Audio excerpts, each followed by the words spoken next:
Nung malaman nga ni Adrian ang katotohanan tungkol sa ginawa nga nitong si Divina, instead nga na magsalita siya sa katotohanan dito kay Charlene, ay mas pinili pa niyang makipagsabuatan nga dito kay Divina dahil sa kanyang pagiging makasarili. Tinanggihan na kasi siya nitong si Charlene, kaya naman hindi na niya mapipilit ang kanyang gusto.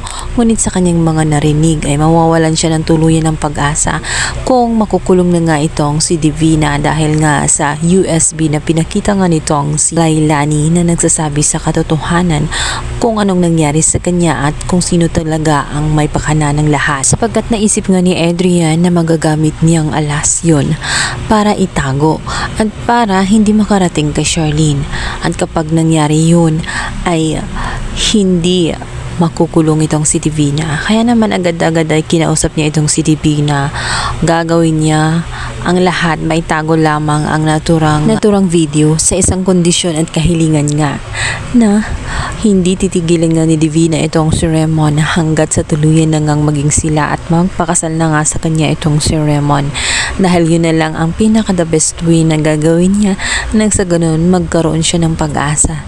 Umayag naman agad si Divina sa gusto at hilingan nitong si Adrian dahil paport naman din nito sa kanya at nakipag-deal nga siya ng tuluyan dito kay Adrian. Isang sabuatan ang nangyari sa dalawa. Kaya naman si Divina agad-agad ay kumilos na siya.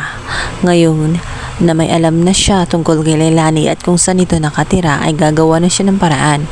Hindi maaaring patuloy na mabubuhay itong si Lailani dahil kapag nangyari yun, anumang oras ay sasabog na ang kanyang sekreto kung hindi man mapigilan itong si Adrian. At kapag nagkataon, magkakausap din itong si Lailani at itong si Charlene, kaya hindi niya hintayin pa na darating pa ang panahon na yon, kaya pipigilan niya agad-agad. Samantala sa loob nga ng bahay ng lolo ni Xavier ay nag-uusap nga ang dalawa.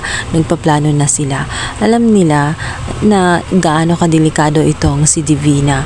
Anumang oras ay gagawa ito ng kasamaan. Kaya naman bago pa man mahuli ang lahat, kailangan na nilang gumawa ng paraan paano masabi kay Charlene ang katotohanan. Dahil yun na muna ang gustong gawin nga nitong si Lailani, na isa niyang ipabatid ang katotohanan tungkol sa kanyang anak na si Princess. Subalit ang hindi alam nga ng dalawa ay nakarating na nga kay Divina na si Lailani ay buhay. Kaya naman hindi na mapakali itong si Divina.